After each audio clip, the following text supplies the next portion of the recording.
This is going to sound like so much hate, and I swear it's not.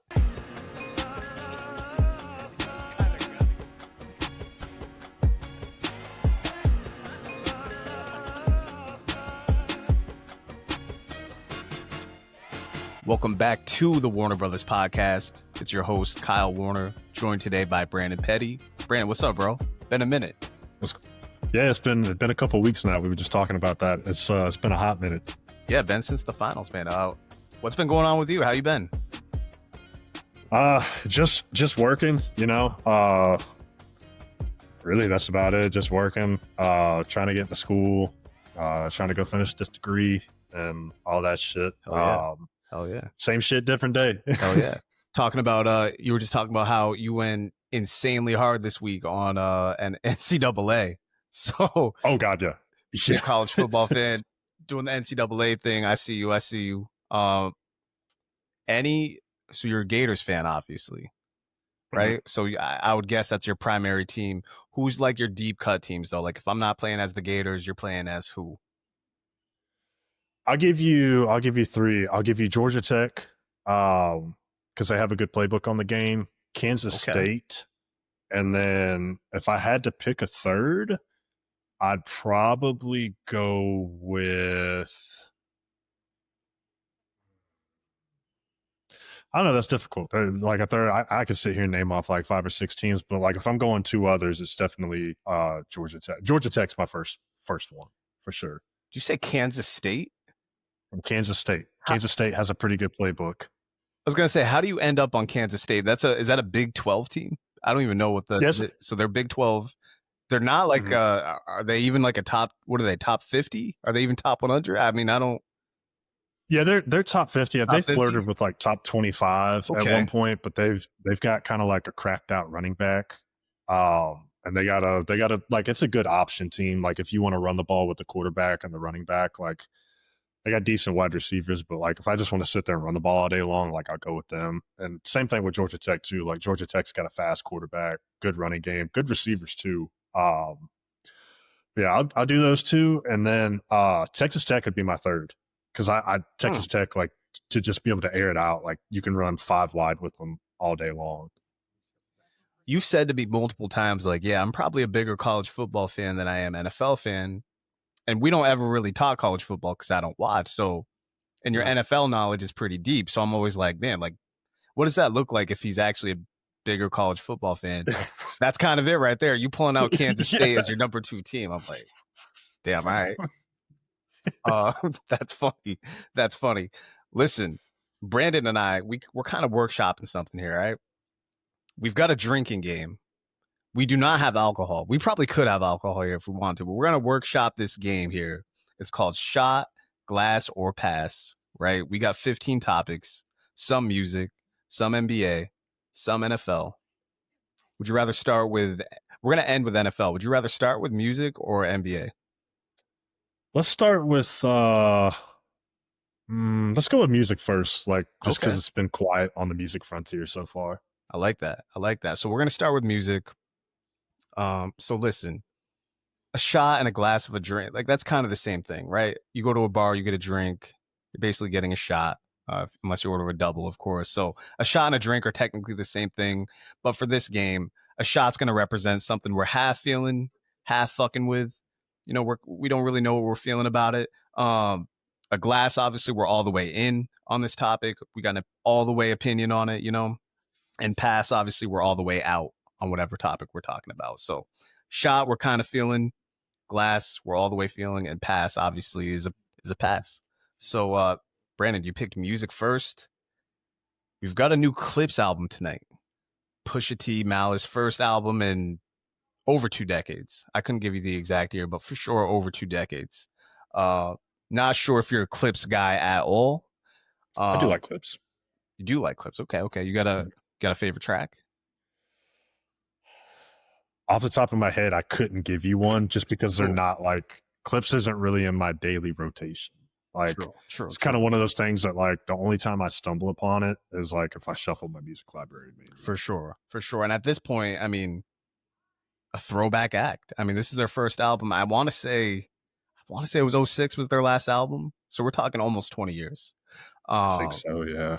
and that was Hell Hath No Fury. I think they only have 2 solo albums. They have mixtapes, but I think 2 albums, and both are considered classics to some. So let me ask you, Clips, no Clips, it's still a new Pusha project who's been the more active artist out of him and Malice. So just gonna ask you how you feel about it. New Clips album. Are you taking a shot of that? You drinking that? You having a cup of the new Clips album? Or are you passing on the new Clips album? I'm gonna take a shot of it. Okay. Okay. I'm gonna definitely take a shot. I'm not gonna sit here and tell you that I'm gonna drink the whole glass full because I don't know. Right. Because Right.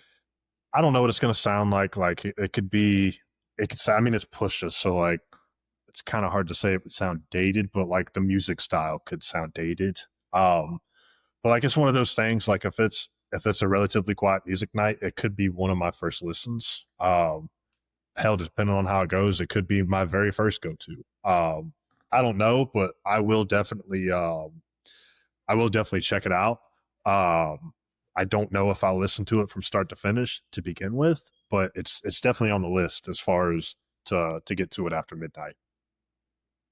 I just went to my music source. I usually send you at some point on Thursday. I usually send you what's dropping, and Mhm. there's no complete list as of right now, and it's past 8:30. Usually we get that by at least 5 o'clock, I would say. Um, Yeah, so that's kind of crazy to me. Um, Clips, I'm not gonna sit here and tell you I'm a big fan. I am a fan though. Their music's always sounded dope. It's gonna be produced by Pharrell. They were always a Neptune's act as far as production. So I mean, that was kind of the thing with Clips is they always had dope style. They kind of put the world onto like Bape and stuff like that. Actually, like if y'all want a little history lesson, Mr. Me Too. I don't know if y'all like.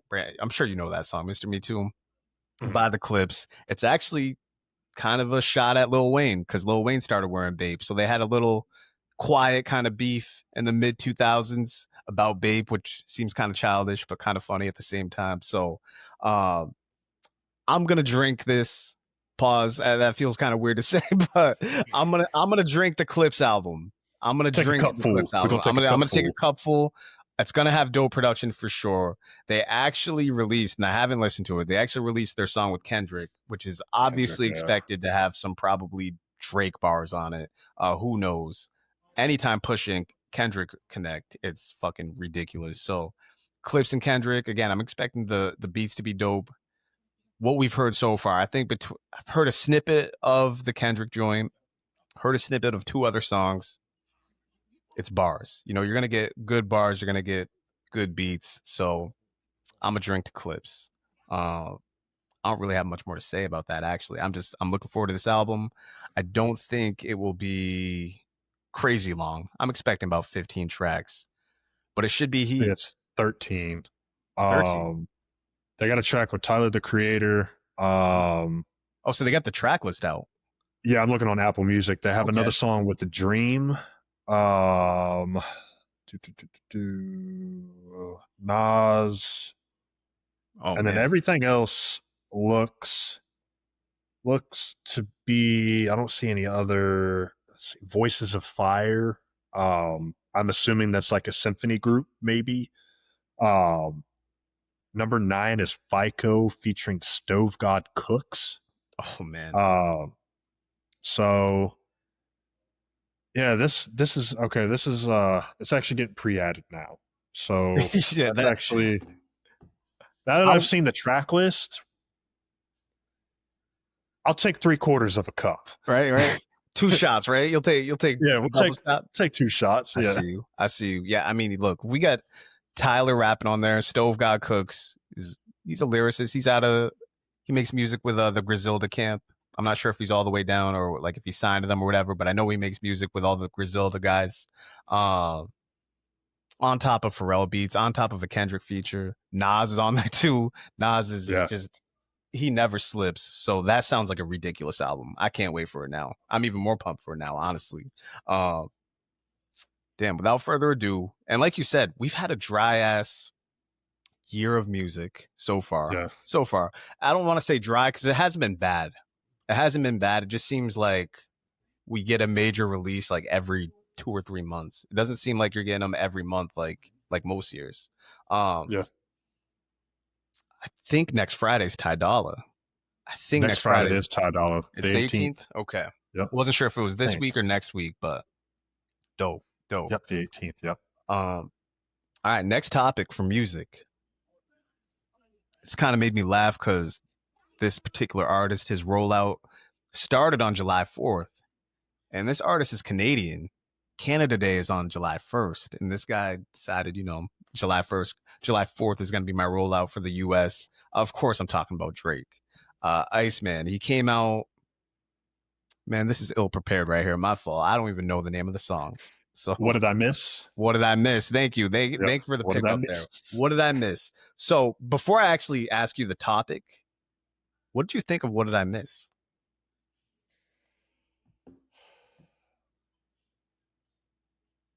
I'll give you a shot.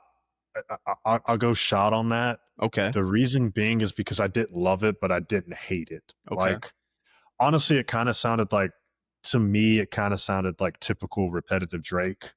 Like, I get the little subliminals, like, it's kind of like rhetorical questions, like, what happened with Future and The Weeknd and all his other, I guess presumed friends or whatever. Like listening to it, like if you're listening to it lyrically, like, all right, like there's some meaning there and like there's stuff to take away from it, but like to me, like the sound to it, like I don't know, like I don't really necessarily fuck with the vibe to it. And to be honest with you, like I feel like it kind of flew under the radar. Like I didn't know about it until it was either you or Keenan in the group chat. Somebody said something. Because I didn't see it on Twitter. I like nothing like that. And then I was like, oh shit. I was like, let me go peep that real quick. And I listened to it and I was kind of like, all right, like, but people are going to hype it up because it's Drake. So, man, you just said it exactly. Okay. Like I pretty much had the same exact reaction as you. Heard it. I listened to it. I thought it was cool. It's definitely not a bad song. So I'm taking a shot to it. Okay. I couldn't believe the reaction though. I mean, Drake definitely took a hit with the whole Kendrick thing, with Kendrick winning the beef, but that was straight out of 2017, the reaction, where Drake could drop bullshit. Honestly, Drake could drop bullshit, and I'm not saying he does. Honestly, he doesn't often drop shit, but Drake could damn near take a shit on whatever track he's doing, and people will hype it up. And that's kind of the reaction I thought I was getting out of this, because I thought the bars were okay. I thought the music was okay, but people were acting like this was like an insane song here. And I thought it was cool. I didn't think it was anything special by any means, but I couldn't believe the reaction. That being said, I haven't heard much about it since last weekend. I haven't seen many people post about it. I haven't seen any of like our mutual friends, like Winston. Winston's a big music fan. John's a big music fan. I haven't even heard them like say a peep about it. I haven't heard Keenan say a peep about it. I haven't heard Duke say a peep about it. So all the people I talk music with, I haven't heard a thing about it. Me and you, this is our first conversation about it, aside from when we talked on the group chat. So I would say that's actually the only difference I've seen. It was absolutely hyped by, Aubrey's Angels and them when it first dropped in that first day after, but I really haven't seen anybody post it, like, or put a basketball highlight to it or anything like that. Follow-up question to the first single in this rollout. It's allegedly coming mid to late August. So right before football season. How do you feel about the album? Like just the album in general. The fact that we're getting a new Drake album. You taking a shot to that? You passing? You drinking? What do you think? I'm going to give you, it's kind of like a conflicting answer because like, obviously it's Drake, so I'm going to listen to it. But like, I am way less excited now about a Drake album than what I would have been 5 years ago. Like, let's say like 2016, whenever he dropped Views, like I was hyped, like, notably so as like everybody else would be. Now it's like, all right, like the reason being is because like, the kind of quality music that Drake makes. Like, I think we can all agree it's clearly taken a hit. He's clearly fell off a little bit. Like I'll drink it. I'm gonna drink a full glass full, but I'm probably not gonna enjoy it. Like it's probably gonna be a strong, cheap Long Island iced tea. That's probably what it's gonna be. I like it. It's either gonna be that, or there's gonna be like too much juice in it, too much soda, like that overpowers the drink. Yeah. I get exactly what you mean. I get exactly what you mean. You know what? I'm actually more looking forward to this album than I was his party project in February. Which I haven't gone back to a ton, but I like there's definitely the music I like off it, I do listen to. You know what I mean? I don't listen to it in full, but there is like 3 or 4 that I really fuck with. Um that being said, man, I'm actually looking forward to this album. It's a true rollout. Like he was driving the Iceman truck through Toronto on July 4th. So like he's really trying something here. You mentioned the target of his lyrics and in the song. What is it called again? What did you do? What did I miss? What did I miss? My fault. What did I miss? I sound like a fucking boomer here. But what did I miss? So you said like might be talking about Kendrick, might be talking about such and such. The internet streets said he's talking about LeBron. And I just want to leave you with this. The funniest tweet I saw, because obviously, you know, LeBron was dancing on stage with Kendrick, and that's kind of what started this beef. Apparently, I didn't know this. Drake has a LeBron James tattoo somewhere on his arm. I don't know if it's like a jersey, but he's got something about LeBron on his arm. And someone said, Drake's beefing with LeBron, or Drake's beefing with someone he's got tatted on his arm that makes him a baby mama. So that was the best tweet I've probably seen in a while, period. It's pretty true. It's pretty true. You got someone tatted on you and you're beefing with them. That's baby mama. Yeah, you a baby mama. Yeah, you're a baby mama after that. I don't make the rules, but that's what it is, right? So I don't really any more Drake comments off of that. I don't even think I said I'm drinking to that. I'm drinking to this Drake album. Looking forward to it more than most Drake solo projects that we've had in the last, I'll say 3-4 years. Any other comments on Drizzy? I will say I guess like I've been listening to a lot more Drake recently, but like specifically like Nothing Was the Same. That album, because like we've talked about before, like that's my favorite Drake album. Okay. So like the night that it comes out, like it's 100% gonna be that's gonna be number one. That's like I don't care what single drops, like that's where I'm going to first. The only thing that I hope for is that he actually raps on it, and that I don't want this like TikTok music. Like I don't want that shit. Correct. I'm with you. That's the only thing, and it's hard to tell because all of his first singles don't really add up with the rest of the album, I feel like. I think last album, For All the Dogs, not the party one, but For All the Dogs, I think that first single was the SZA song, right? Like not the Sexy Red Joint, but the other song he had with SZA. Slime You Out, I think. Yeah. Slime You Out, yeah. I think that was the lead single, and people didn't really know what to make of it. That was the first time people were either like all the way in, or people were like, I don't know, this is kind of mid. And this one, again, I kind of feel the same, but it seems like we're at least getting back to petty bars directed at you, and you, Drake. So that could be a good sign. It could be a good sign. This is a general question in general. General question in general. It's a general question about R&B. It's the state of R&B. How do you feel about it? Are you passing on R&B in 2025? Are you taking a drink to R&B in 2025? Are you taking a shot of R&B in 2025? I'm taking a drink. Honestly, like give me the whole glass. I'm gonna down it right then and there. Leon, like there's so many, like the thing is with R&B right now, like you get a mixture of everything. Like you can get old school R&B, where it's just like it's straight crooning, stuff like that.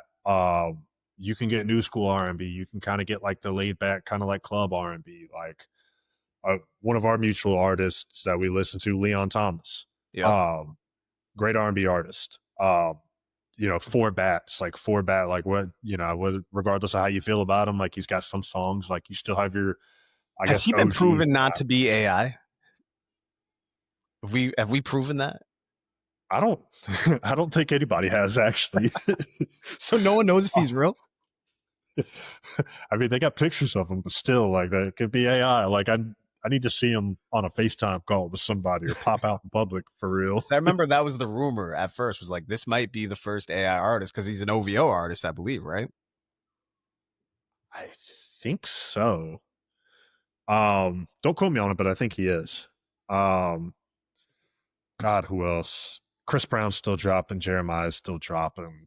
Like, you get Bryson Tiller here and there. God, who else? I mean, there's a ton of smaller artists that I listen to. That I love. Let me see if I can pull up a couple because I feel like for an R&B catalog, I feel like I have a decent catalog. True. Let's go to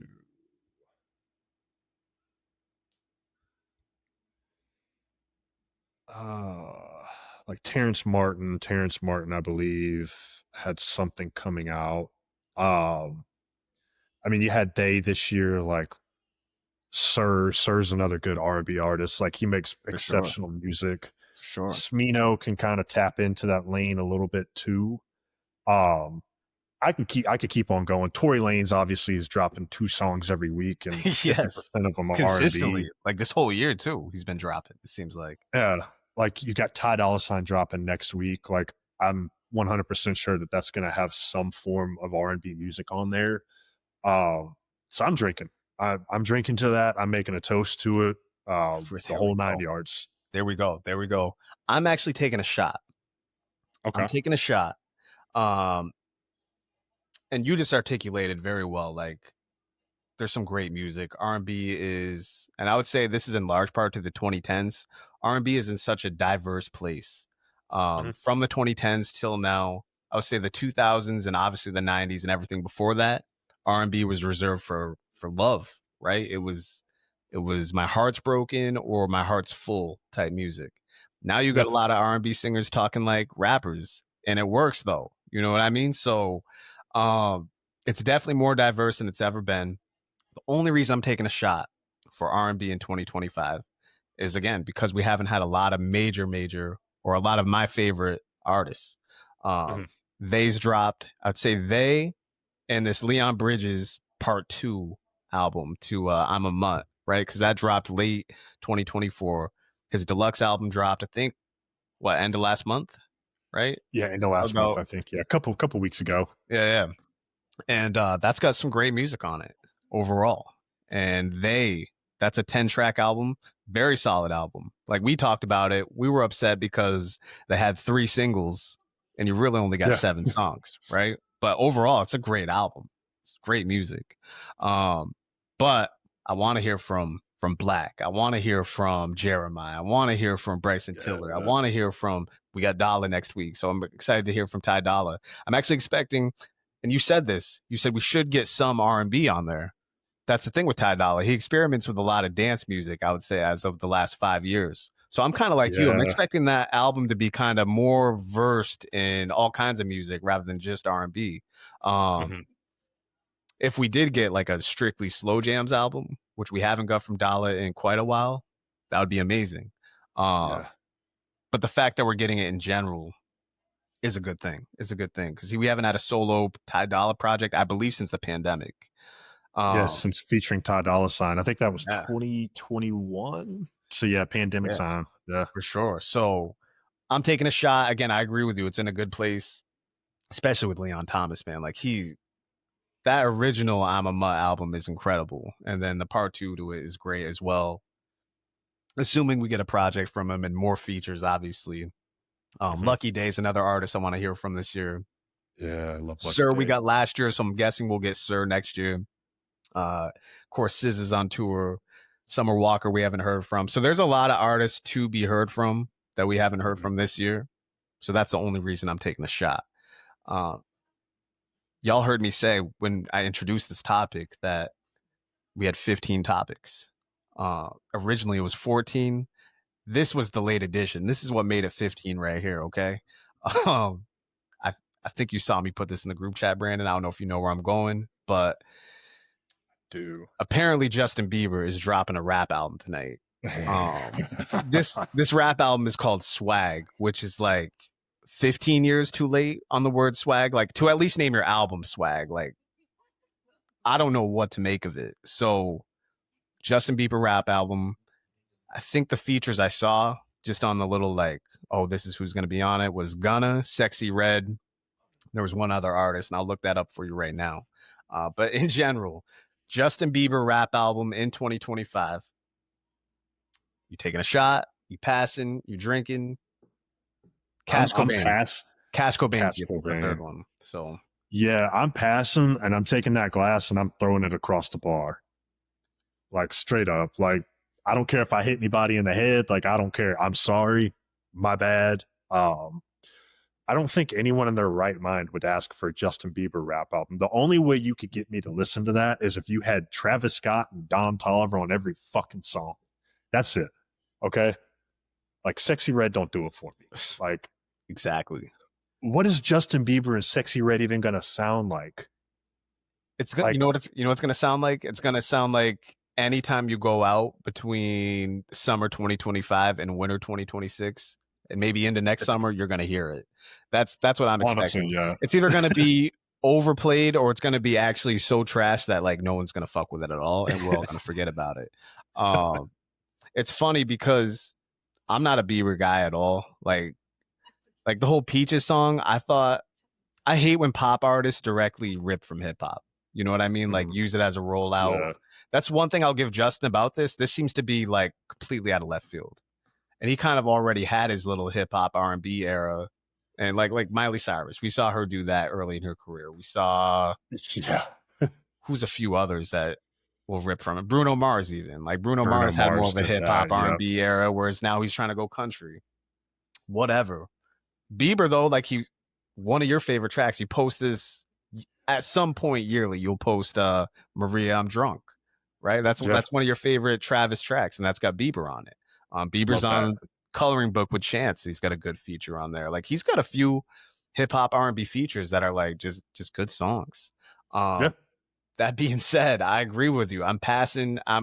If you toss me this drink and I take a sip, I'm giving it right back to the bartender. And like, no thanks, no thanks. Like give me my money back. Like I ain't no.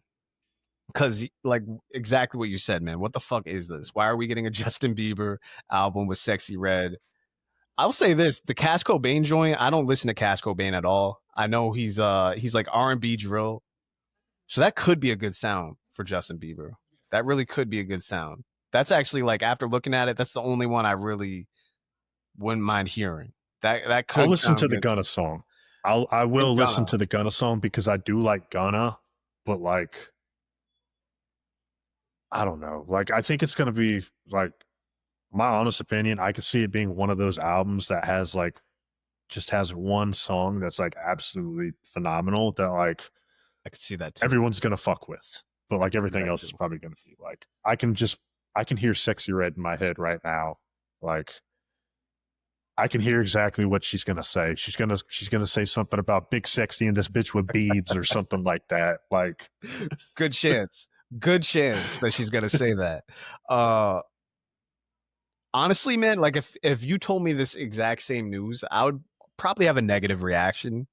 But the fact that the album's called Swag on top of that, it's like I almost think he's joking. Like you could have named it anything. And it's not like I don't know if it's better or worse than calling your album Lit in 2025. Like Swag's old, but Swag's kind of, you think it's worse. Interesting. Because Swag's kind of ageless, but nobody has any business calling their album Swag in 2025. Even in 2009, no one had business calling their album Swag when that word was like kind of new. Not new, but like it was the hot word. Even then it would have been like, all right, you're trying too hard. You telling me right now that Bieber is dropping an album named Swag in 2025. I'm expecting him to pop up on the cover with his old school fucking bowl cut with the fucking snapback on and like might even have it looped around a belt loop. Like, I don't know. Oh man. What's worse is like it's a rap album. It's not an R&B album. It's not Justin singing. Like this is going to be Justin rapping. If he wrote these rhymes, this is going to be terrible. If he has someone like actually writing for him, like I guess there's potential towards like at least passable for radio. It'll probably be played on radio regardless. But I don't know. It has potential to be like just terrible, which could be entertaining. That could be it's just complete ass. A whole drink of ass right there is what it could be. So that could be that could be good. that could be good content for us, next week when we come back reviewing this album. And maybe we'll do that. Yeah. Maybe we might have to go through, you said it's 13 tracks? Or was that I don't know how that was the Clips album. That was the Clips album that was 13? Let me see real quick. Let me look at the Twitter plugs. Or X plugs now, if you will. See, this is fitting. The first I type in Justin Bieber in the search bar, and the first thing that pops out is a tweet by MTV. Justin Bieber is coming. Justin Bieber is coming. Justin Bieber is coming. MTV.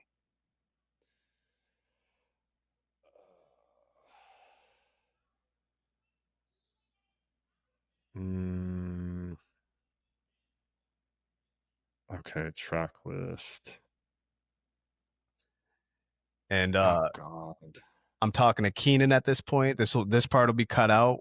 So we'll we'll transition quicker. So okay, just knowing that for Keenan. Yeah, this track list sounds highly questionable. You got the whole track list? So it doesn't have the features, but I'll give it to you and track for track real quick. You got All I Can Take, Daisies, Yukon. Track 4 is Go Baby. Wait. Say Daisies? Daisies was number 2? Daisies is track number 2. And you said okay. Yukon like the college or Yukon like the vehicle? Like Yukon the vehicle. Okay. So why? Track 3. Track 4 is Go Baby. Track 5 is Things You Do. That's definitely the Sexy Red one right there. The Sexy Red, yep. Go Baby.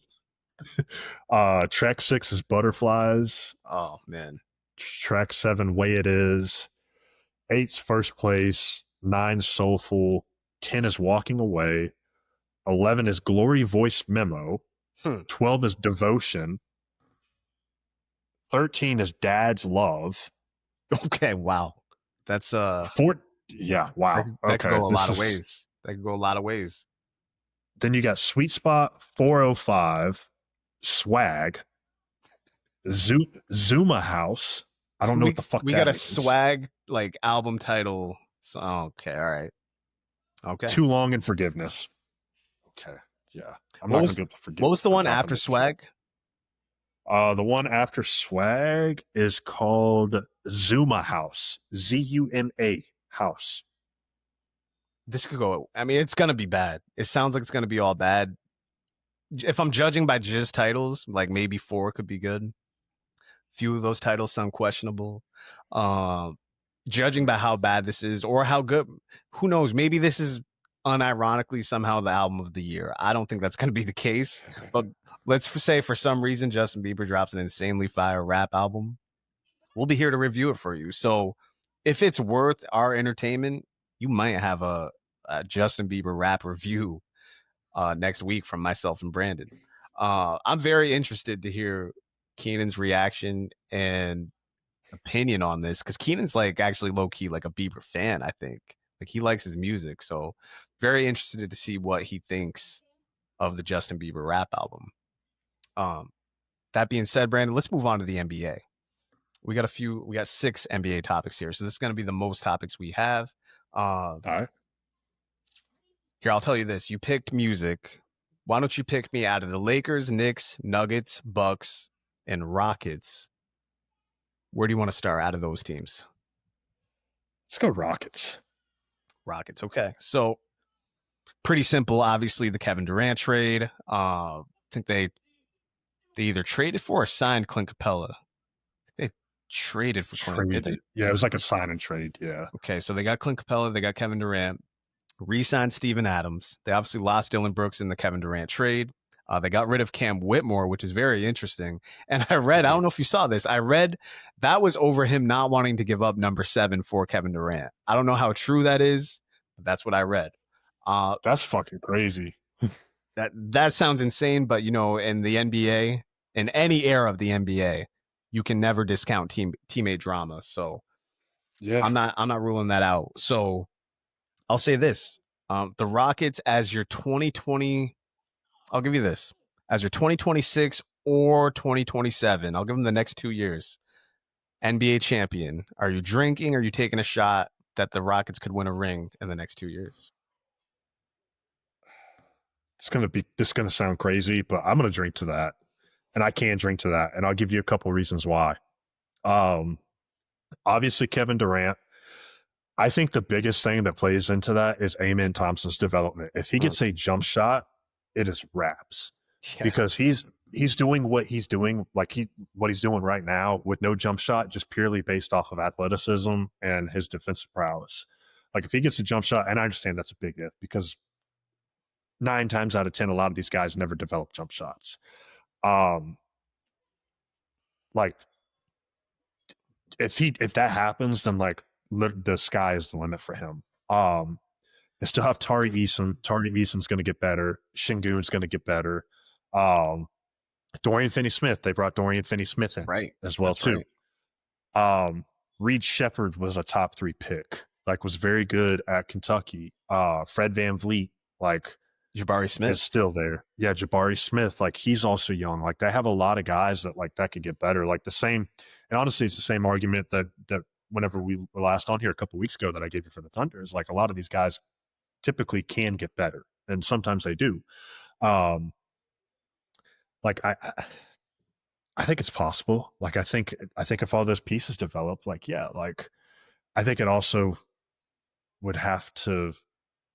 I think it depends too on the Thunder's roster because like I think eventually they're going to have to get rid of Lou Dort. They're going to have to get rid of Caruso, like because of they just paid like $750 million or $800 million to Chet, J Dub, and Shea. Like insane money.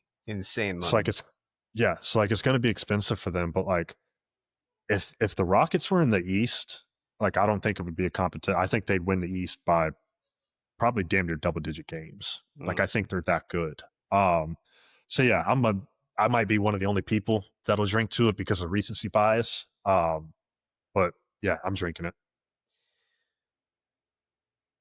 I was initially going to take a shot, but I think I'm with you. I think I'm going to drink to this as well.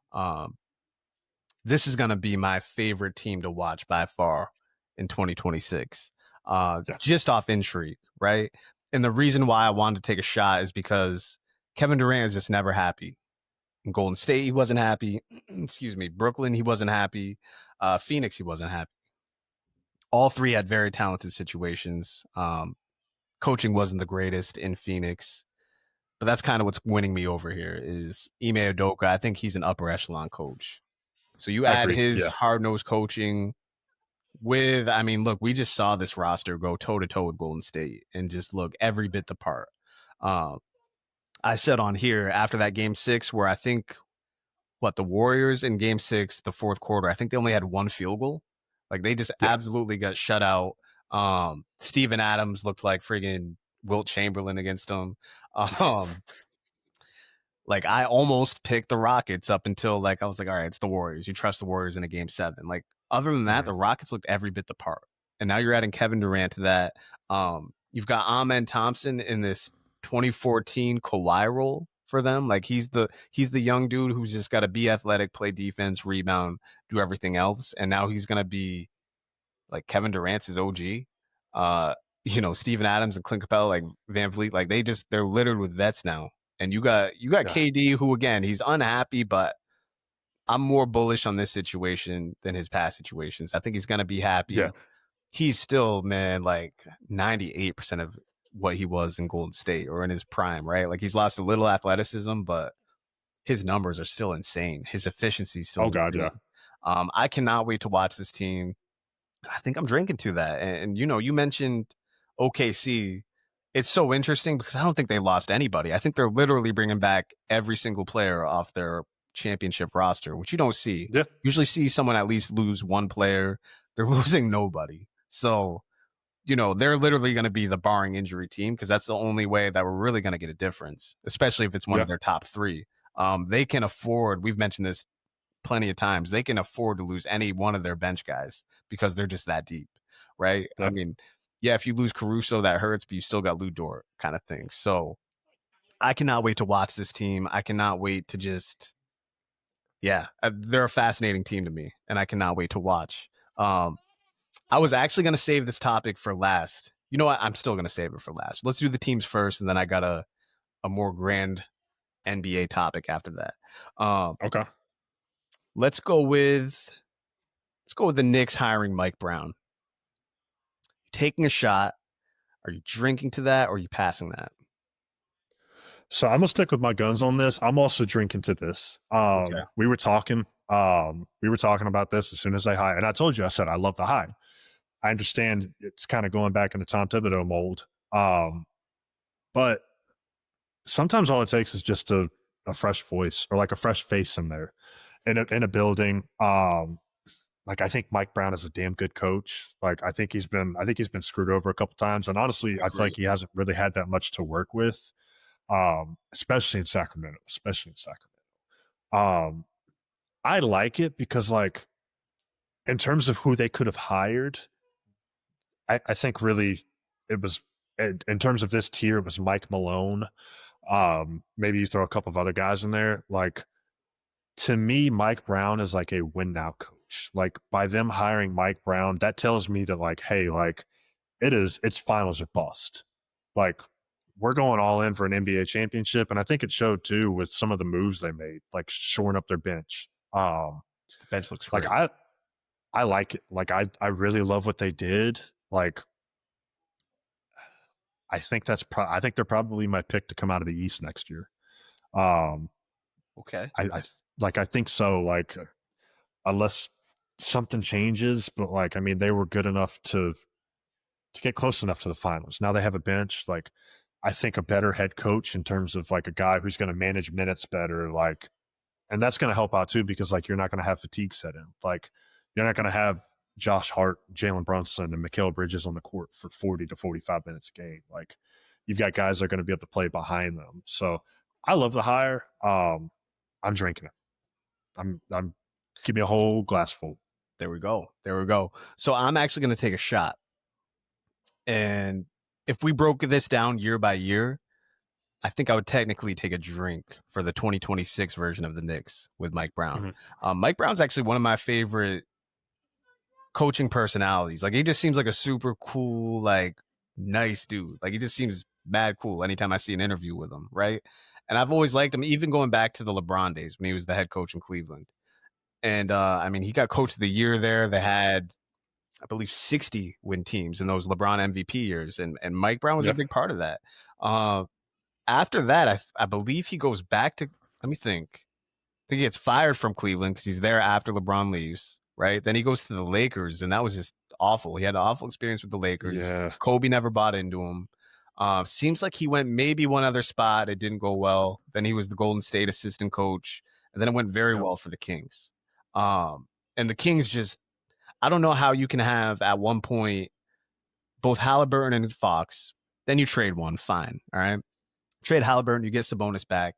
You have Sabonis, Fox, and then Malik Monk in there too with Mike Brown. And a year after you have your best year in decades, you fire Mike Brown, or maybe it was 2 years after. Sorry, because they went back to the play-in last year. So 2 years after that, they fire Mike Brown. They trade De'Aaron Fox, and it's rumored that they're trading or looking to trade Malik Monk, which for what I don't know. And again, they seem to want to be the 2023-24 Chicago Bulls with Zach LaVine and DeMar DeRozan. I don't know what that's about. So yeah, the Kings are just conundrum right there. Yeah, the Kings are just a lunatic franchise, a poverty franchise. Like they're back all the way in on being poverty. But back to Mike Brown, I agree with you. After them trying to hire everyone else's coach or request permission to speak with everyone else's coach, right? Mike Brown was probably the best option outside of Mike Malone and Taylor Jenkins on the board. And again, Pacers are not going to be a contender next year. The Celtics are probably not going to be a contender next year. You're probably looking at the Cavs in Orlando.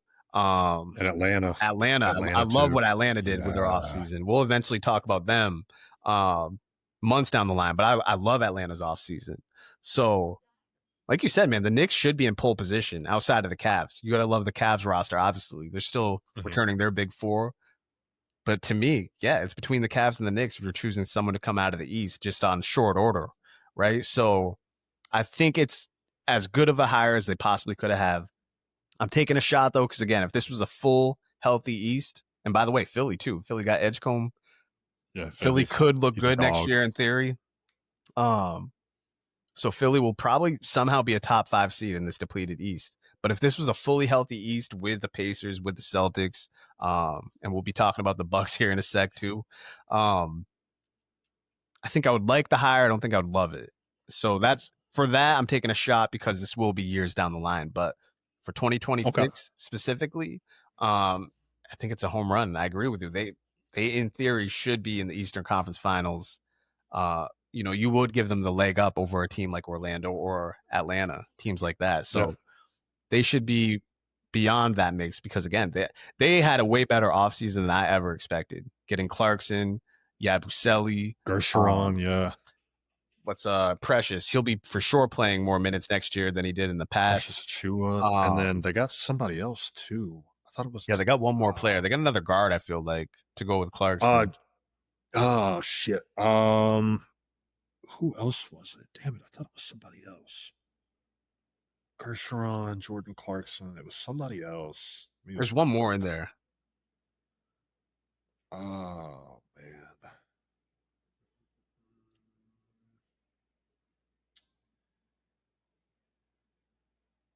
No, yeah, that's it. I thought I could have sworn they did sign somebody else too. It seemed like there was one more. Maybe it was Mike Brown. Maybe we're thinking of Mike Brown. But yeah, in general, I thought it was a great offseason for them. I'm already looking forward to this season. Usually I'm like fully NFL right now, but this is a fun offseason. We're going to continue talking about it right now. I mean, I alluded to them just barely. The Milwaukee Bucks. This isn't necessarily looking forward to their season as much as looking back to their offseason moves. Obviously, they signed Miles Turner, which hurts the Pacers. They surprisingly stretched Dame Lillard's contract out. So those were their two big moves.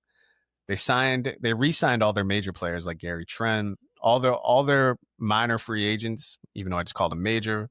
The guys they would want to bring back, they brought back. Seems like they also went out and signed one other person other than Miles Turner. I'll look that up. I know they got Vasily Micic. That's right. Micic they traded for. Seems like there's one more. Really I'll look that up. But in general, the Bucks off season, are you taking a shot? Are you passing? Are you drinking? I'm passing.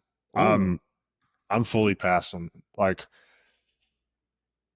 and I understand why they did the whole Dame thing. The issue that I have with it is that you're stretching $22 million per year. And that's on the books for the next, the next 3 or 4 years. It might even be 5. I don't remember.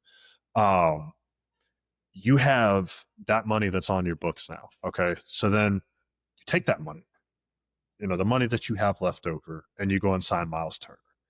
I think Miles Turner is a good NBA player. I think he's a good big man. But that's not going to get you, I don't think Miles Turner is enough of a needle mover to where it's like, okay, if I was Giannis, what the fuck? This is the best you can do? I honestly would have rather them, I hate to say it, but keep Dame Lillard at this point. Because I don't, realistically, yes, Miles Turner adds shooting and defense, but, unless he hits, a hidden fucking gear that we don't know about and just does his best interpretation of fucking David Robinson or something, I don't know. It's just confusing. I figured they would have, added a lot more veterans, stuff like that. Their starting lineup is Kevin Porter Jr., Gary Trent, Kyle Kuzma, Giannis, Miles Turner. If it was a healthy East, I think you could talk me into that being a play-in team. I really think so. I think they'll be good enough to squeak into a 4 or 5 seed strictly because of Giannis, but yeah, I don't know. I'm all the way out on it. I don't know how this was an appeasement to Giannis at all. Unless he just thinks that Miles Turner is the second coming of whoever. But yeah, I don't really care for it at all. I would be surprised if they won more than 45 games. I don't think there's any way for them to. I'd be shocked if they won 50 games. Fall out of my seat shocked. Even over 45. But yeah, I hate it. I even hate the Miles Turner move for like the money they paid him. Like, he's a Interesting. good player, but like, I don't know. You could have done something else. Like Kevin Porter Jr. and Gary Trent are like kind of bench level players, like especially Kevin Porter Jr. Like you're starting him as your point guard this year. Like that's a big red flag to me. I agree with you. And they re-signed Taurean Prince. That was the other move I was thinking of. Look, man, if this was a real drinking game right now, I would be drunk because I'm either taking shots or I'm drinking full drinks, and I'm taking a shot again. And it's kind of like in the ilk of the Mike Brown thing. For 2026, I don't hate it. I hate the Dame move for a couple reasons. Apparently, he could have been expiring technically next year, so you didn't necessarily need to do it. He probably comes back either not at all next year or like close to the playoffs or in the playoffs, right? They said All-Star break.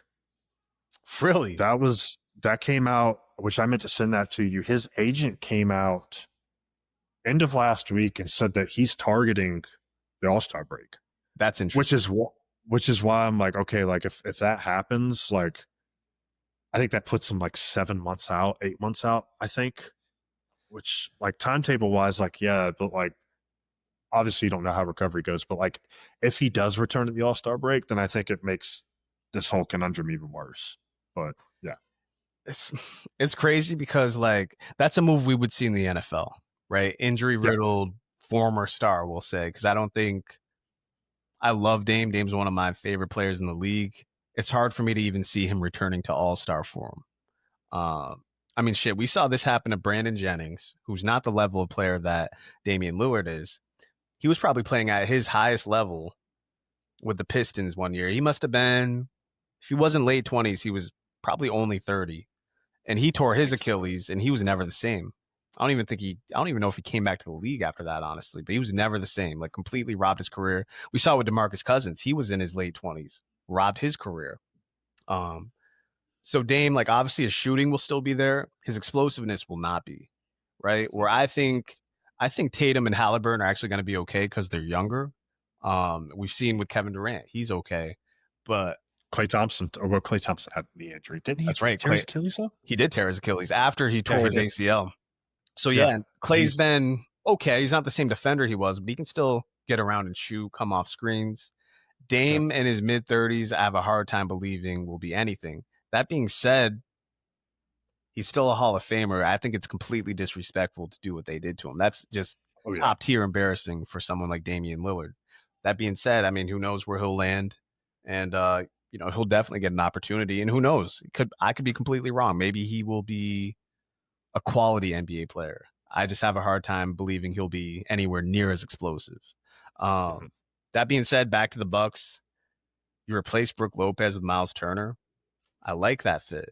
That's what stuck out to me the most watching the Bucks in the playoffs this year. And again, they might have won that round had they kept Dame, or if Dame didn't tear his Achilles.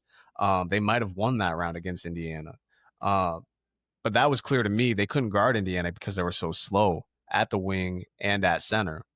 You get better defensively with Miles Turner. He's going to have a ton of open threes. Giannis is going to have a ton of space to operate with. Like, he's got nothing but shooters around him. Yeah. So I'm taking a shot of the 2026 Bucks. Beyond that, I'm probably passing because, again, how does it really make you better long term? I don't know. You don't really have any other impact players outside of Giannis and Miles Turner, unless Kyle Kuzma has a career resurgence here, right? Kevin Porter Jr. is a good scorer. Like one-on-one, Kevin Porter Jr. is like kind of an explosive player. But I agree with you. If he's your starting point guard, what are you doing? You got problems, yeah. So this is going to be a weird team, an intriguing team. But that being said, you even said it. You passed on this and you said it yourself. Still might be a 4 and 5 seed. So that's intriguing enough to me to take a shot. Maybe this is now a second round team where they were a first round exit. Obviously, the last 2 years through injuries. But with Giannis, you never know.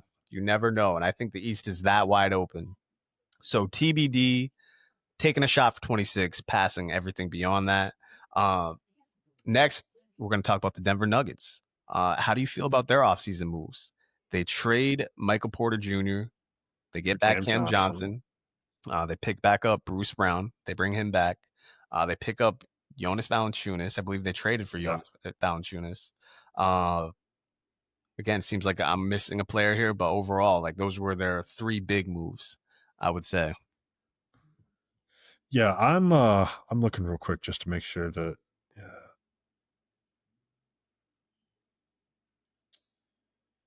I don't see anybody else. Yeah, no. So Um, those three moves, are you taking a shot, drinking, passing? What do you think? I'm drinking. I'm drinking that.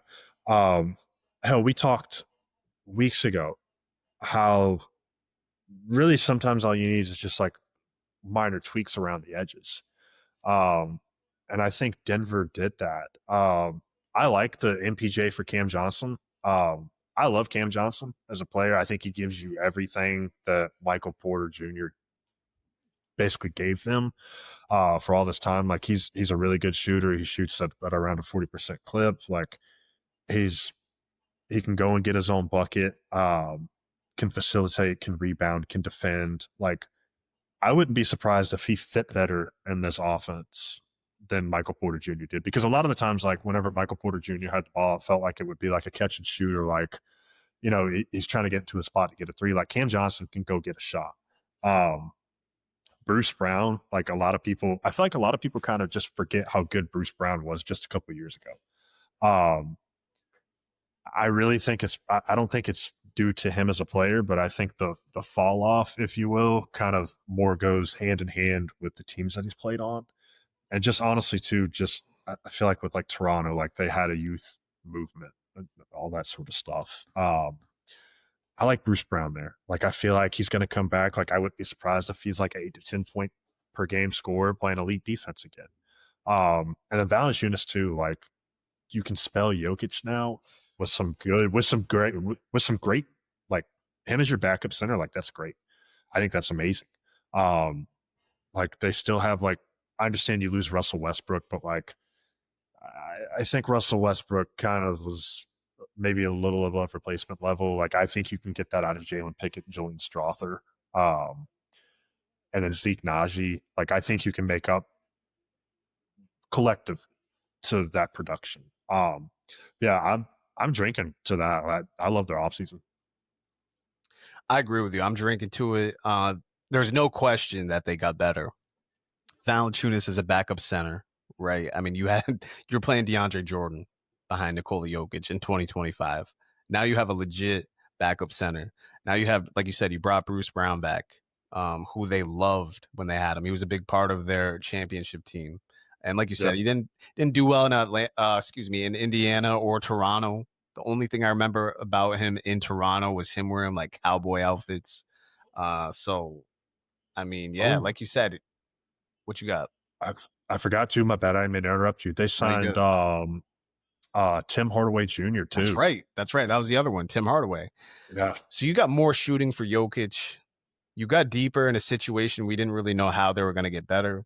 And as far Mm-hmm. as Michael Porter Jr. and Cam Johnson, you're going to get pretty much all the shooting. Maybe not the explosiveness that Porter Jr. can give you. He can, he's a player that can go off for 30 on a given night. Uh, Cam Johnson, so he's not as talented as Michael Porter Jr., but just spot up shooting, you're getting everything you got out of MPJ.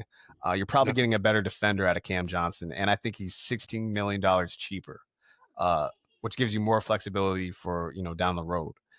If the Nuggets were able to get maybe like Chris Paul to back up Jamal Murray, I don't know what their cap situation looks like right now, but if you were to get either Westbrook or Chris Paul on the absolute minimum, like 1 million, if they were willing to do that, Chris Paul, this is supposedly going to be his last season. I mean, you're in business. You're already in business, but if you can get Chris Paul or anybody that's quality to be your backup point guard, yeah. I mean, I'm drinking to it anyway, but I mean, this is a team that took OKC to 7 already. They got blown out in that 7th game, obviously, but man, if they had this roster this year, they could have beat OKC. I don't think that's insane at all to say. If you had Bruce Brown, Cam Johnson, and Yeah. I Valanciunas mean, and shit, they Hardaway went Jr. 7 games. Yeah. They went 7 games with them. I Like, mean, that's 4 quality guys right there. So I'm drinking to the Nuggets, man, for sure. Uh, last team we're going to talk about here. last move. Lakers signed Deandre Ayton. This is a particularly interesting move to me because Ayton was the number one pick in Luka Doncic's draft. And Luka Doncic is very clearly the best player in that draft. And Ayton was the number one pick. Now he's signing the vet minimum to come play with the LA Lakers alongside Doncic. It was clear that the Lakers needed a center. They got it. They got him and they got Jake LaRavia. They didn't get much else in this free agency. I'm just going to keep it to the Ayton move. Are you passing? Are you taking a shot? Are you drinking to Deandre Ayton, the Los Angeles Laker? I'm going to go shot on that. And the reason being is because, like, it depends what version of Deandre Ayton you're getting. Like, if he's, give him full effort, playing on the defensive end, not loathing, not taking plays off, like, there's obviously talent there. Like, I think Deandre Ayton is extremely talented. Like, I don't think talent's ever been the issue. I think it's more so his motor. And I think too, maybe situations that he didn't want to be in. You had this stuff going on in Phoenix, like, and then obviously you get sent to Portland. Portland, hasn't been a great team by any stretch of the imagination. I could see it working out. I hope it does work out. Because, like I said, I think Deandre Ayton's pretty damn talented. Good rebounder. Like, I think he could do exactly what LA asks of him, and even more. Like, I think he could provide a lot more than just defense and rebounding. But just to temper expectations, I'm going to take a shot. Like, I don't know what you're getting there. I'm actually going to pass on this move. DeAndre Ayton is actually one of my least favorite prominent, if we want to call him that, NBA players. For exactly the reasons you mentioned, man. His effort, his attitude in Phoenix. He said one of the corniest things I've ever heard any athlete in any sport say I think it was last year. He said, "I want to be known as dominating." That's one of the corniest lines I've ever heard anywhere. So that already knocked him down a peg, right? So between his end in Phoenix, look, he's in his mid to late 20s. He's got to be probably only mid 20s, and Portland bottom out. They've got a few centers 26. There, and 26, and they bought this guy out. He's a former number one pick. That says all you need to know to me. If a team like Portland, who has tons of talented young players in general, and hey, we can just keep one more and a former number one pick in Ayton, and they said no thanks. He's not even like the kind of guy you want with LeBron and Luka is a guy who goes up and gets it. And Ayton's a athletic guy who does not play to his athleticism. He does rebound. I'll give him that. He does rebound the ball. He's not particularly a great defensive center, which is exactly what they need. And he's not a rim runner. So I think there'll be nights where it looks good, where we think like, oh man, like he's a factor. But I think when push comes to shove, if you're in a game 5-6 and you need a win and you're facing a team like the T-Wolves of last year, I don't know if Ayton makes a ton of a difference there, right? He's obviously better than Jackson Hayes, but I don't know if he's a guy you really want in your foxhole when push comes to shove. So I'm going to pass on DeAndre Ayton.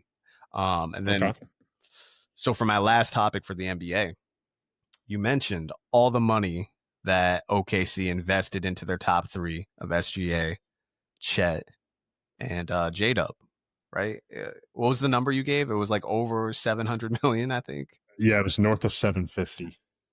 So we saw, I think with SGA's extension, he's making, I think, about 70 million per year. I believe Chet and J-Dub are somewhere in like the 40-50 range. Devin Booker just signed his extension yesterday, and he's actually going to be technically the highest paid player at 72.5 million per year. And Jokic next year, when he signs his extension with the Denver Nuggets, will be eligible to be an 80 million per year player. So these max contracts, these yearly wages, what do you think of them? Are you drinking to that? Are you taking a shot? Are you passing on these insane soccer level, MLB level yearly contracts in the NBA? I'm passing, man. And I'll give you one, and it's really the only reason that I can give you is that because it really constricts what you can do. Like, as far as a roster as a whole, like, I love it for the players. I love it because, like, you're getting your bag, like, go out, get that money, like, go make 50, 60 mil. Like, shit, I wish I could. Like, I wouldn't be complaining about it. But I think in terms of a team building aspect, because like it puts a lot more strain on executives, on coaches, like all that sort of stuff. Because the thing is, when you have, let's look at the Thunder. Like Sam Presti's an anomaly.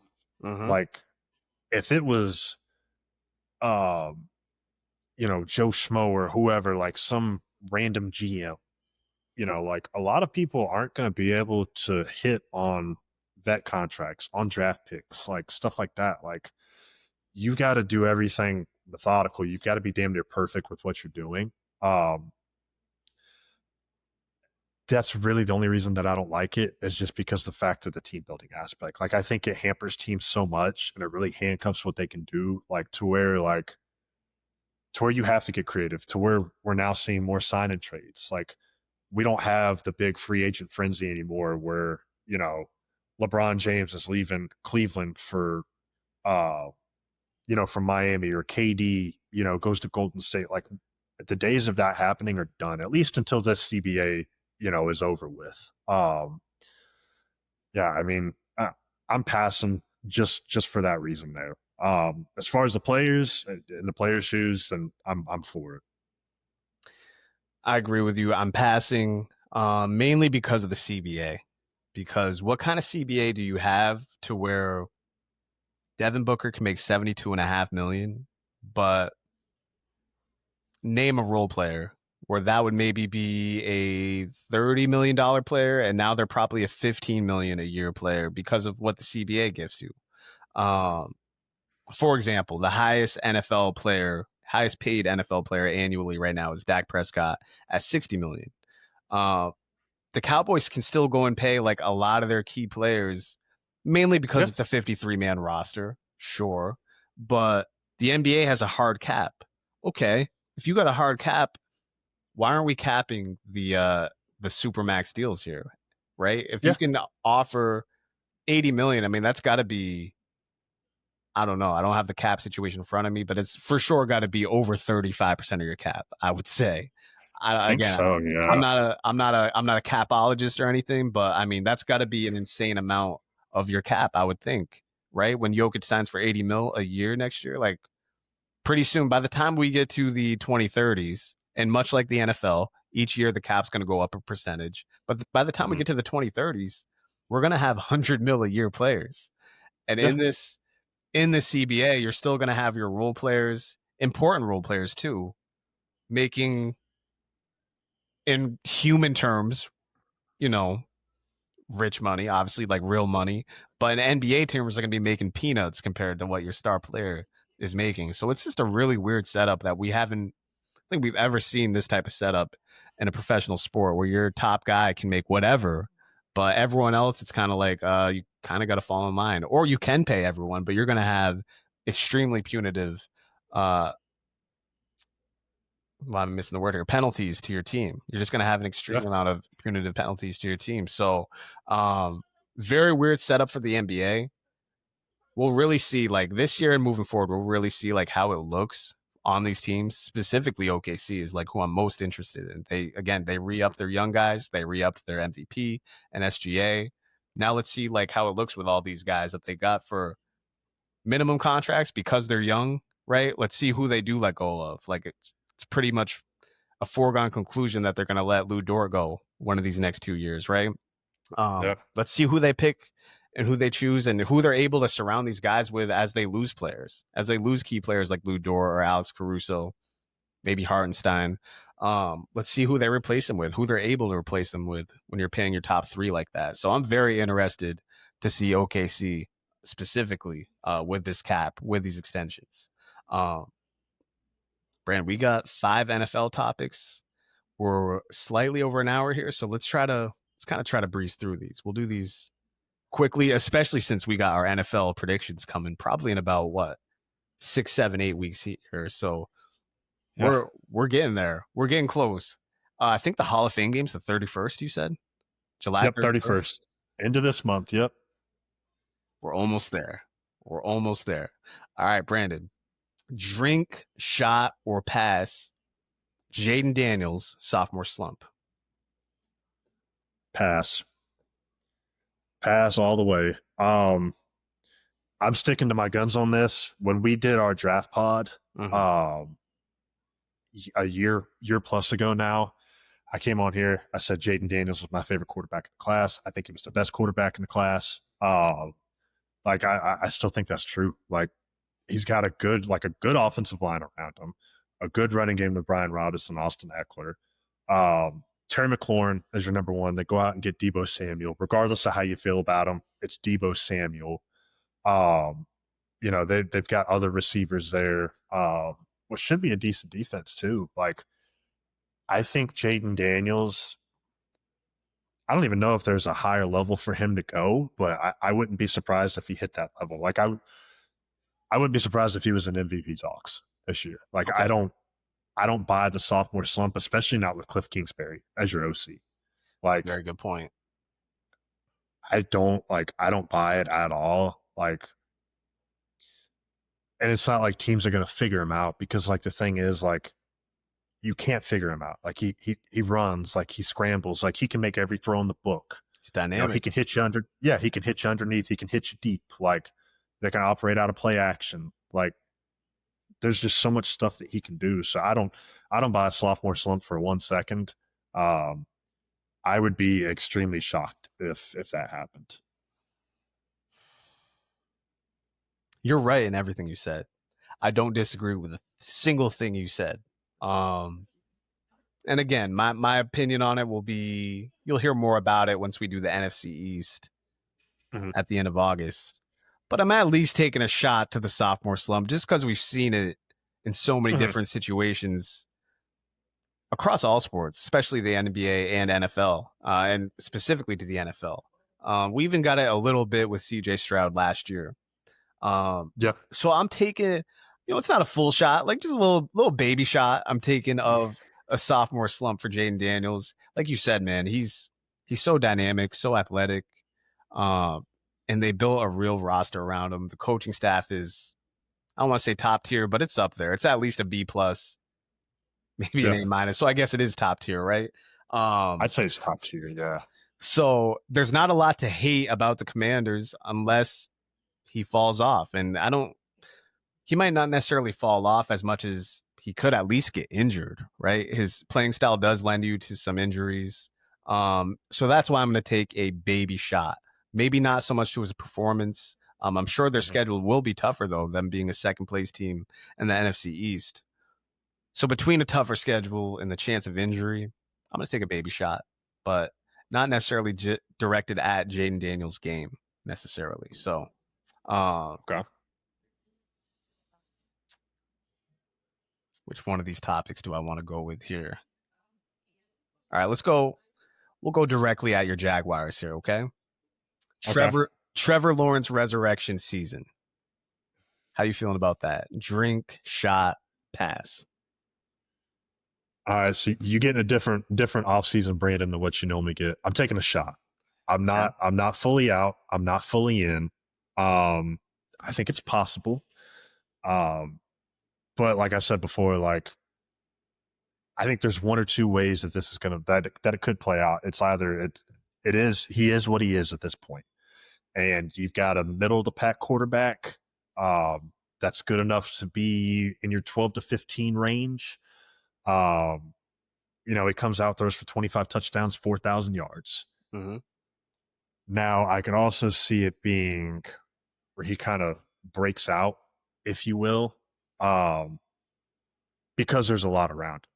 The offensive line should be decent. I don't think we're going to have a great offensive line by any means at all. I think it'll be kind of like a 10 to 15th rank unit. Like I think it'll be in the upper half. It's mainly with what's around him. Like I think Brian Thomas Jr. is one of the best receivers in football. Like, I don't think he's in the top 5, but I think he's definitely in the conversation when you get to like your top 10 to 12. Like, I think there's certainly a place for him there. He's a game breaker for sure. Yeah.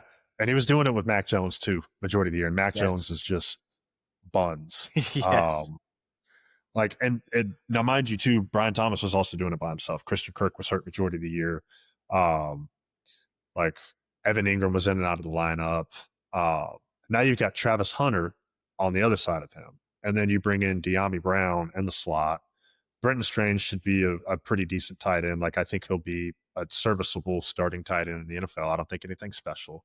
I think the running back room could be good with Tank Bigsby and Travis Etienne. Like, you could definitely sell me on it, but I've got to see it first. It's kind of like the same old story. Like, I think the only thing that's different is that the new coaching staff. It's a younger coaching staff, more revolutionized playbook, like more up-to-date playbook versus Doug Peterson, Press Taylor. But I'm going to take a shot. I'm with you. I'm going to go the same route I did with Jaden Daniels. I'm going to take a baby shot of this one. I'm going to keep it light here because, again, we got a lot to say in about a month and a half here. It's going to do a lot with the play calling for me, as well as the defense, right? Because how do you think you as a Jags fan, let's say Trevor Lawrence has an actual like good year, like a much better year than last year, but the Jaguars are like a 6 or 7 win team because of their defense, right? Let's say the offense produces. What do you think the league view of Trevor Lawrence will be at that point? Do you think people will put it on him? Like, it's hard to say. I don't think so. Like, I think if the defense is that bad to where, and that's a very realistic outcome too, because our defense is not like, it's not where it needs to be.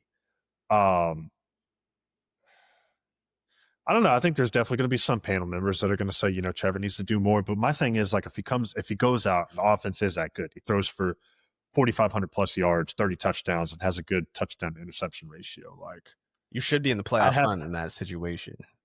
Yeah, you should, but I could see it being maybe kind of like a Cincinnati situation. Obviously, way different quarterback there. But where it was, hey, like, Joe Burrow needs a defense. Go get Joe Burrow defense. Like, I think it could start that dialogue to where it's like, hey, like, okay, Trevor obviously is a good NFL quarterback. Like, what would happen if they had a league average defense and they were, 28th in rushing defense and 26th in passing defense or whatever.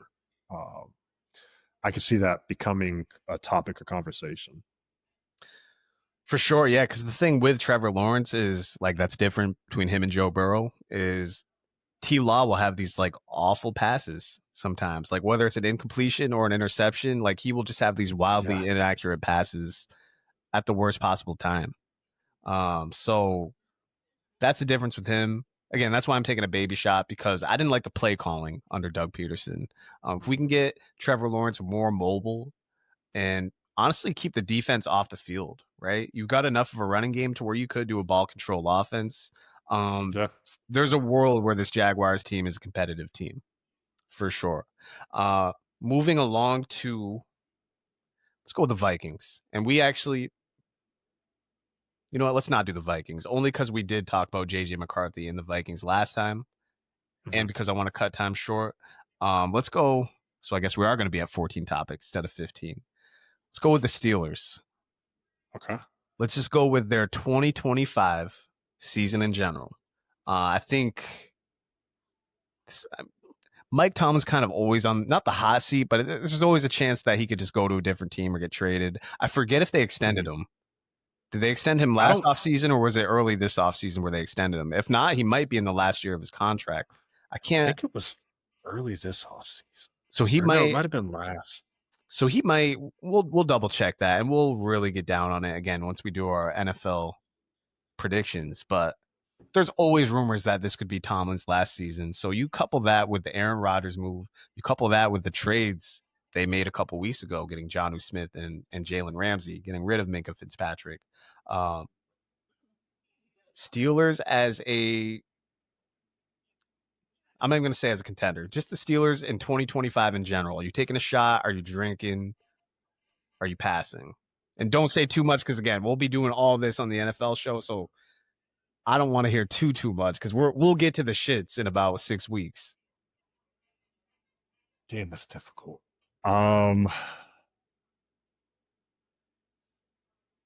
Shit. I'm gonna drink. I'm gonna drink to that. Okay. I'm gonna drink to them being a good team. Okay. I give you a quick rundown. I don't get too in depth. Great defense. Minka for Jalen. Great. And Jonnu too. It's weird having Freiermuth and Jonnu there. But I know Arthur Smith loves running 12 personnel. Two good running backs, Caleb Johnson, Jalen Warren. Only concern that I really have is the wide receiver depth. You got DK. I think DK is a very good number one receiver. Outside of him, there's really, I think Calvin Austin's like a cool player. I would have thought they would have brought somebody else in. That remains to be seen, but we've seen it work before. I'm drinking to it, but I'm babysitting the drink. Okay. I'm taking a shot. Okay. Taking a shot. I'm not going to say too much more. I like the offseason moves. Aaron Rodgers obviously it's a wild card at his age. Yeah. We talked a couple weeks ago. I actually kind of liked his Jets season. I blamed more of their lack of success on coaching and the lack of defense. Like the defense took a nosedive. So I don't completely blame Aaron Rodgers for that at all. I actually thought his stats were pretty good for his age, especially coming off an Achilles injury. So he's a wild card completely. I like the trades. You still got Tomlin, but it's the AFC North. So for that, I'm taking a shot. And I'm actually going to re-include the Vikings topic. So we're going back to 15 here. We'll keep it quick though. All right. Vikings as a top two team in the NFC North. So just cracking in that top two, and you're looking at probably a wild card situation there because that's a loaded NFC North. In the top two, passing, shot, drink. I'm drinking. Give me the full glass. Give me the full glass. Okay. Yeah. Give me the full glass. I think there's too much going on there. Somebody could sit here with me right now and argue with me for 6 hours about JJ McCarthy. Don't care. I'm not going to listen to it. I think he's going to be great. Okay. That's even more of a bold stance you took than like a month ago we talked about it, where you said, I can't remember if it was on or off camera, but you're like, I like JJ and I think he's going to do well with this team, but you didn't commit as hard as you're committed now. So no, I definitely did. Very interesting. With all the talent on their team and as high as they took JJ and they traded for JJ, they traded up to get JJ McCarthy. Yeah. I have to take a shot. I think I've only passed on two. I'd be drunk as fuck right now with all these shots and drinks, but you have to take a shot. It's the same team they had last year, same coaching staff they had last year. You're just replacing Sam Darnold with JJ McCarthy. Now, because he's like a redshirt freshman, redshirt rookie in this case. Who knows? You're right. Like maybe he just is a bust and it just doesn't go as well as you thought. Even then, that still should be a 7-win team, right? Like this at the worst just has so much talent, and he's at least, even if he's not all that, even if he's not even what Darnold was last year, as crazy as that sounds to say, you still should be an average team, even with a bad, diminished version of JJ McCarthy. So with that, again, this is my third baby shot in a row because I got to slow down, and I'm, who knows with this team, but I'm taking a shot of the Vikings being a top 2 team, which is tough. I mean, I could pass on that. Yeah, there's definitely a world. This might be a quarter shot because the Packers are still. I believe in them way too much. Like I like. Here's the thing, though. We'll talk about this next month. I'm kind of back and forth on the Lions. I don't really know what way I'm going to go on the Lions yet. Like, if you gave me all the teams in the NFC North right now, and you said like just pick one and stick with it, I'd probably pick the Packers right now. Funny enough, I picked the Lions to go to the Super Bowl preseason last year, but Packers are just steady, man. And Jordan Love actually, he kind of was up and down last year. You got hurt at one point, but yeah, I'm taking a baby shot. But Okay. the Vikings do have enough talent to where you can't discount that, and that division's honestly so loaded to where it also works for and against you. Like they're going to be beating up on each other. You know what I mean? There's a chance that everyone splits and it doesn't even matter. You know what I mean? So can't wait to talk. Cannot wait to talk about all this very soon. That being said, we still got this is our last topic, actually. Our last topic overall. Drink, shot, or pass that the AFC West has a new division winner. Oh, yeah. I know now. I know why you saved the best for last. Damn. Oh shit. That's tough, man. I'm gonna go pass. Mm. I'm gonna pass. Going Chiefs again. Yeah, I honestly like without going into depth chart stuff like that, like skill position wise, man, like I really do think that skill position wise, this is one of the better teams that Mahomes has had around him. Excluding Travis Kelce. Mm-hmm. Denver's there. Love Denver. Love Bo Nix. Their defense is going to be insane. Denver's defense is going to be fucking insane. I don't know, man. Like, I just don't know if you have like the Chargers, like I think Denver and there's 3 playoff teams there. I think we can both agree on that. There's 3 playoff teams there. The Raiders probably going to hover probably close to 500. I don't know. I don't see anybody dethroning the Chiefs. I just think I think it's a really good supporting cast.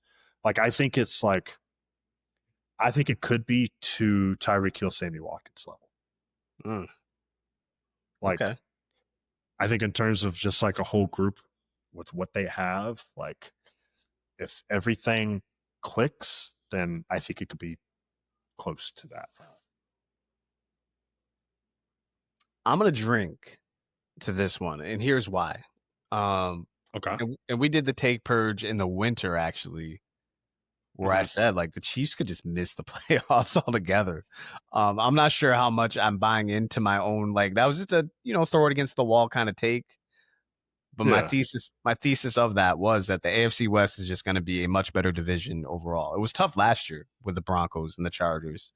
Now you add the fact that the Raiders are at least competitive, and you add to the fact that the Chargers could be better this year, obviously at the halfback position. Their defense might be steadier, maybe not as explosive. But the Broncos, to me, regardless of the Chargers, like you said, the Broncos defense got much better. And Bo Nix is going to have less of a leash on him. Like he was still kind of like, he threw the ball deep, but he was still kind of game managing last year. It wasn't like completely his offense, right? He's going to have more of the reins, and they're coming off. Did they get to 11 or was it 10 wins last year? It was double digits. I think it was 11. So you're coming off a 10-11 win. 10, sorry. 10. 10-win season, rookie quarterback, elite coach, a real home field advantage. Honestly, it kind of mirrors a lot of what KC has. KC's going to lead defense. KC's going to lead coaching staff, a real home field advantage. Like Denver's going to have all that. Obviously, they don't have Mahomes, but them being formidable on top of the Chiefs having a tough schedule in division and out of division. And then again, the Chargers being there. The Chargers going to be, one more year under Harbaugh, who's an elite coach. Justin Herbert in the regular season, at least, almost as good as anybody. Not going to put him at the top of the top, but he's anywhere from 5 to 7. He's definitely not in that top 4, but Herbert's right there. So I'm drinking to the fact that they could at least be dethroned. Not saying they're going to miss the playoffs altogether, but them being a wild card team, I don't think it's that crazy. Can't wait. I know I keep saying it, but I can't wait. We're so close. I can smell it. We're so close. Can almost taste it. Can almost taste it.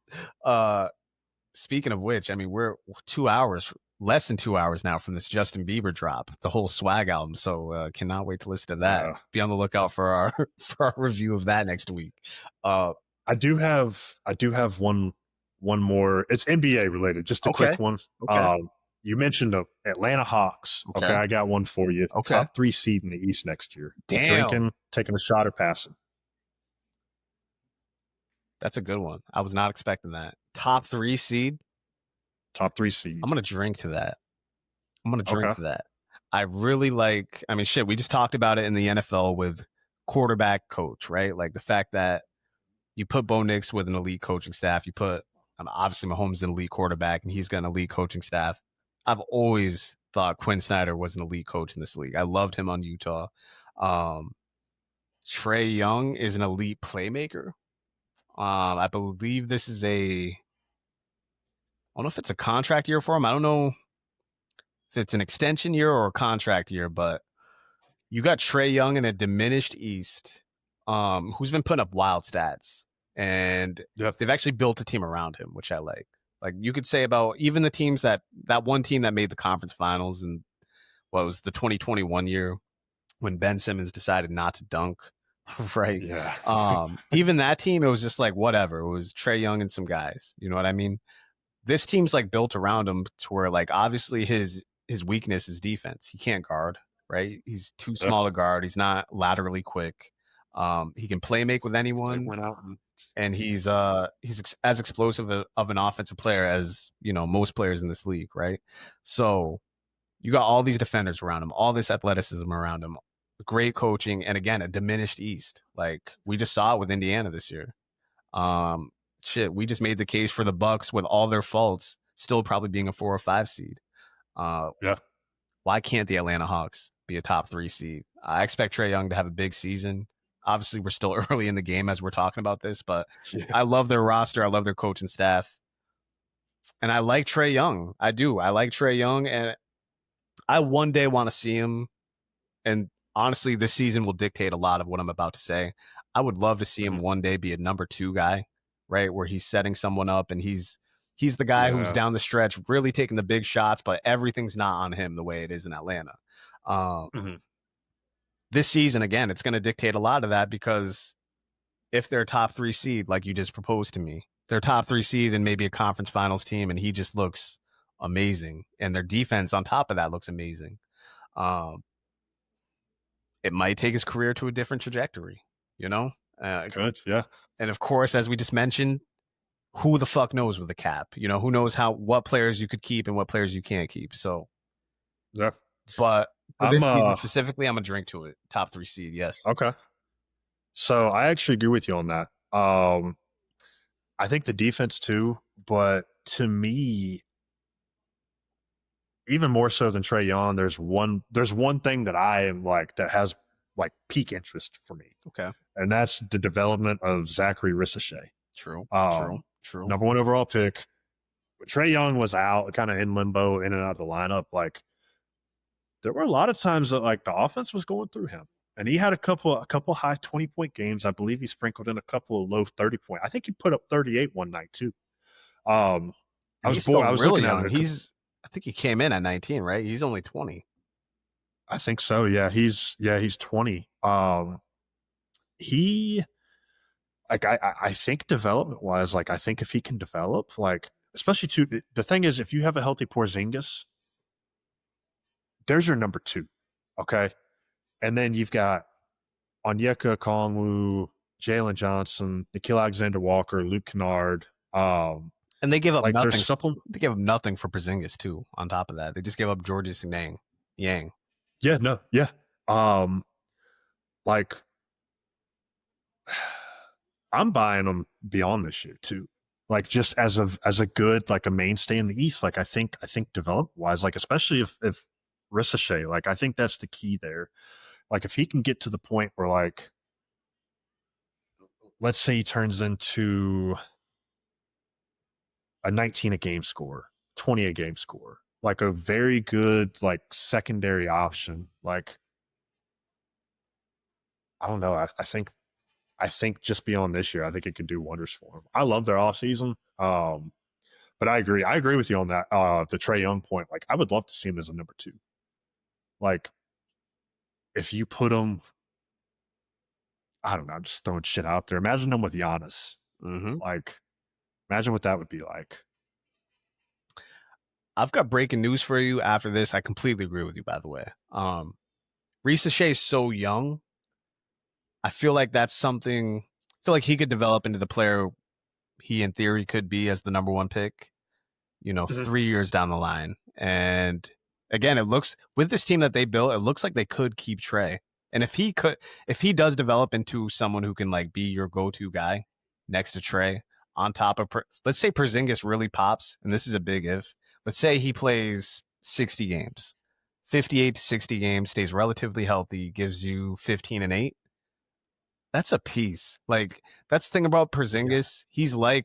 He's like a gadget player in the NFL where if he's on, right? Like a gadget player in the NFL who's just speed, right? Like maybe he can't give you everything. Maybe he's not an every down player, but man, 5-6 plays of games, he can give you a 40 to 60 yard play type of thing, right? Or just a big play in general. Like he's just always got that ability. That's Porzingis or any one of these like shooting mobile bigs. Towns is a weapon like that, but Porzingis specifically, like he can't stay healthy. Sometimes can't stay out of foul trouble. Like he's not a perfect player, but when he's even 75% on, like he's such a difference maker. Defense, offense, shooting, whatever. He's got a little handle. Like, yeah, that could completely unlock Trey. And if they could get him on the cheap somehow, if they could re-sign him on the cheap, something manageable, that could be dangerous for the whole league, honestly. Like he could be a perfect pairing with Trey. I completely agree. Yeah. Breaking news music-wise, Brandon. July 13th, so Sunday. Jack Boys 2. Oh. So I did see which I forgot to mention this earlier. They are dropping a single tonight. Okay.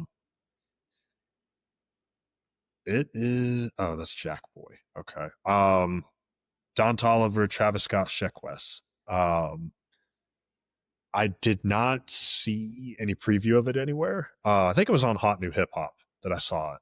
I forgot what the name of it was, but that Jack Boys 2 on Sunday. Maybe that kind of gets the music ball rolling. We get Jack Boys going into Ty Dolla $ign, and then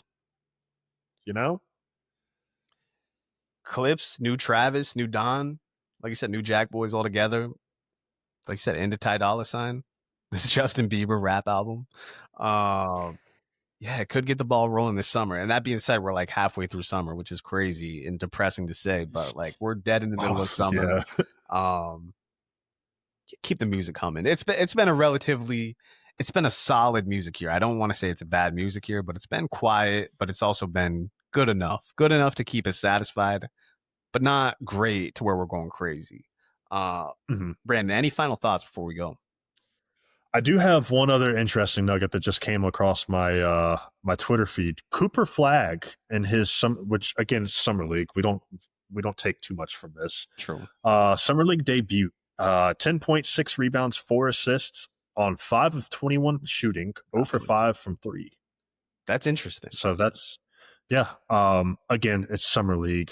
We don't really take a whole lot from it. Wemby had a stinker his first game this summer league, and but definitely definitely some interesting shooting splits there for sure.